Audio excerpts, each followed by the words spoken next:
sebuah kota kecil hiduplah seorang kakek tua, pembuat mainan tua.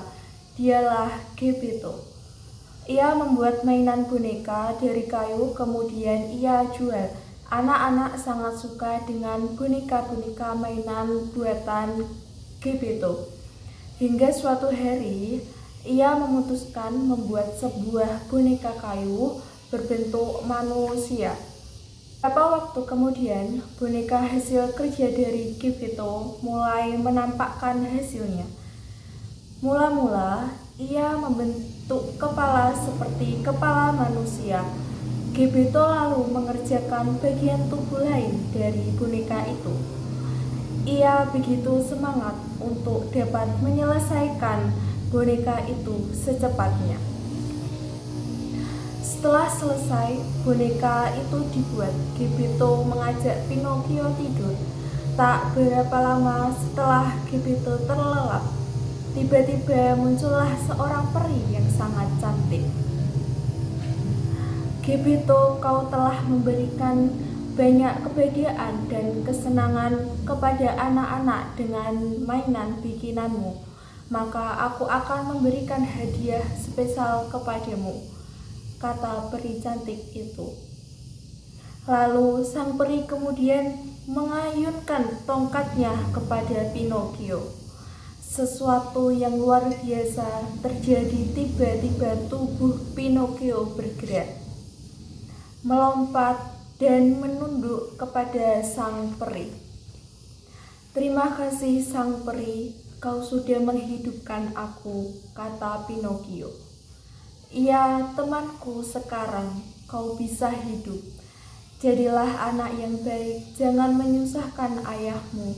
Selalu dengarkanlah apa yang ia katakan. Kalau kau bisa membuktikan menjadi anak yang baik, aku akan memberikan hadiah yang indah kepadamu, kata ibu peri. Keesokan harinya, Geppetto sangat senang boneka yang ia buat bisa bergerak, berbicara seperti manusia. Ia pun menganggap sebagai anaknya. Suatu hari Geppetto memberikan uang kepada Pinocchio untuk membeli perlengkapan sekolahnya. Pinocchio pun segera berangkat ke kota. Sesampai di kota, bukannya membeli perlengkapan sekolah, ia malah melihat pertunjukan sirkus.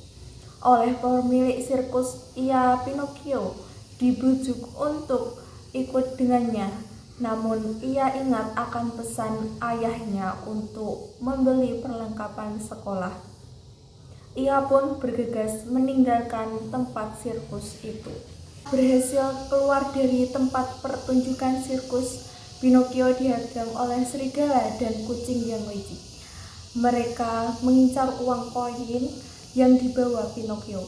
Mereka berdua membujuk Pinocchio dengan rayuan yang licik, sehingga Pinocchio pun berhasil masuk perangkapnya. Serigala dan kucing licik itu berhasil menjebloskan Pinocchio ke dalam kubangan tanah. Dalam kesedihan itu muncullah peri penolong. Pinocchio, hidungmu akan semakin panjang.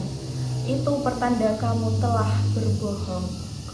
Ingatlah pesan ayahmu. Kini Pinocchio sadar dan berterima kasih kepada peri penolongnya. Ia pun segera bergegas memberi perlengkapan sekolahnya. Dalam perjalanan, Pinocchio diajak temannya ke taman. Di sana, ia dapat bermain dan makan permen sepuasnya. Namun, setelah sekian lama sadar bahwa pemilik taman itu akan membuat tubuhnya menjadi keledai dan menjualnya ke pasar, maka ia segera berusaha meloloskan diri. Pinocchio akhirnya sampai di pasar. Saat ia sampai di sana, ia mendengarkan ada orang yang sedang membicarakan ayahnya yang sudah beberapa hari ini hilang untuk mencari anaknya. Apakah kau sudah dengar berita tentang Gibito, lelaki tua pembuat mainan itu. Ia pergi mencari anaknya di seluruh kota, tapi tidak menemukan hasil, kata wanita penjual pakaian di pasar itu. Pinocchio yang mendengarkan berita itu sangat sedih. Ia merasa sangat bersalah dengan situasi saat ini. Ia pun segera bergegas ke laut dan berenang mencari ayahnya. Namun sialnya ia ditelan oleh ikan paus yang cukup besar.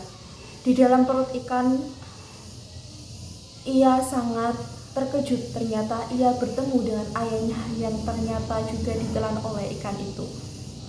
Ia pun berusaha membuat siasat agar ikan itu mau mengeluarkannya dengan membakar kayu yang ada dalam perut ikan. Usaha dari Pinocchio ternyata berhasil.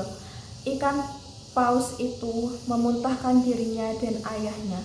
Atas usahanya itu, peri memberikan hadiah, yakni dengan merubah Pinocchio menjadi manusia seutuhnya.